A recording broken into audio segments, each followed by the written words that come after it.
welcome to another episode of Classroom. This time we're going to start by throwing numbers at you. Estimates are that over the past couple of months and over the next couple perhaps, more than $1 billion will be thrown into the system by way of buybacks. So in Classroom, we're deconstructing all these terms. Buybacks, open offers, tender offers, delisting. What does all that mean for a minority shareholder? What should you keep in mind when these sort of offers are made by stocks or companies in which you hold shares?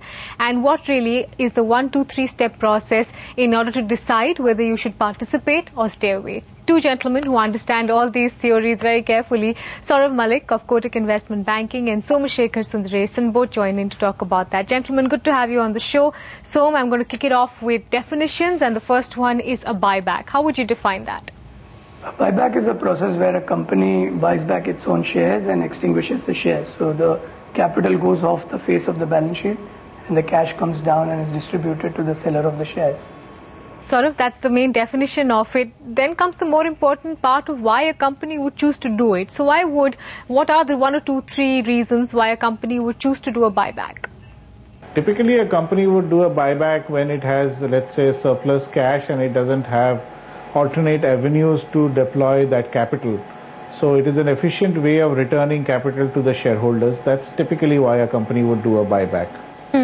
What about the other theories that are put forth, Saurav, about why a company would choose to do a buyback, sometimes in depressed market conditions where they feel either that the stock has lost too much value, is well below its fair value price, or the alternative to that where they think that prices are so compressed right now, it may be a good idea to pick up stock at a cheap price?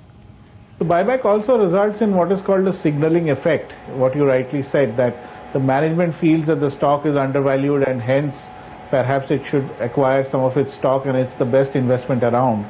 And that is normally compared with alternate investment avenues, that is like investing in capital expenditure and so on and so forth.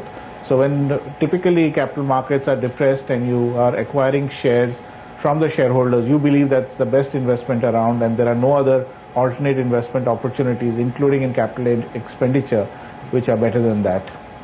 So, you agree with that? It's a signaling process as well, doing a buyback? Yeah, it does. I mean, the same earnings of a company would then get divided over a fewer number of shares. So it then signals that going forward the value is higher. So it does send a signal of a lower capital base servicing the same business. Sure. So how does it work then, Som, if you want to do a buyback? I mean, do you always set a floor price? Do you set a ceiling, or do you set a band within which you would like to buy your stock from X amount to Y amount per share? Well, the SEBI regulations deal with how a buyback can be done. There is a basic procedure that's required to be followed, and boards have tended to give a indication of a floor price and that they would be in the market to pick up shares whenever the price is above that stock. This has posed a lot of other regulatory challenges where companies have announced buybacks and not actually bought.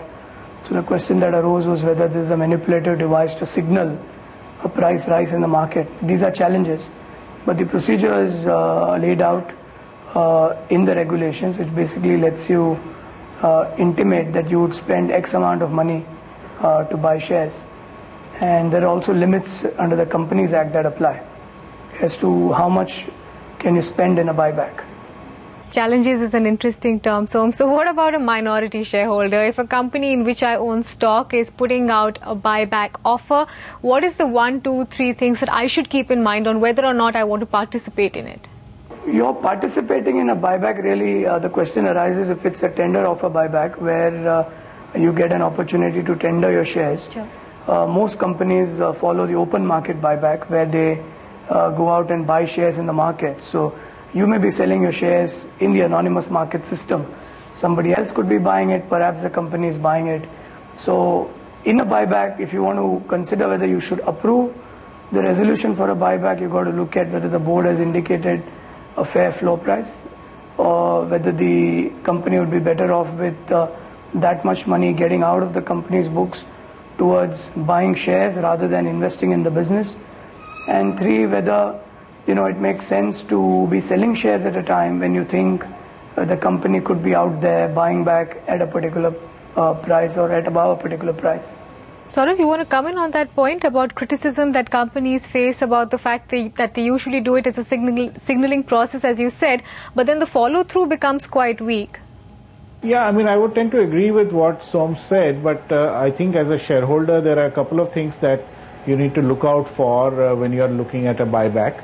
Essentially, you should look at it as an alternate exit opportunity. You have an exit opportunity, which is the listed market price and the stock exchanges and the liquidity that the stock exchanges offer to you. The buyback should be seen as an alternate to that. Is it giving you a better price? Is it giving you a price or an ability to exit if you're a large shareholder, a certain amount of liquidity which is otherwise not available? I mean, that's how it should really be seen. And in any case, you should only consider tendering in a buyback if you have a view that you want to exit from a stock. You should not use the buyback to really decide whether or not you should be exiting from a stock. It's to be seen as an alternate methodology of exiting from a stock. Fair point, gentlemen. Good time to take a break. Then when we come back, the other two legs of this, an open offer, delisting, does it work with the same dynamics or is it a bit different over there? We'll discuss that when we come back.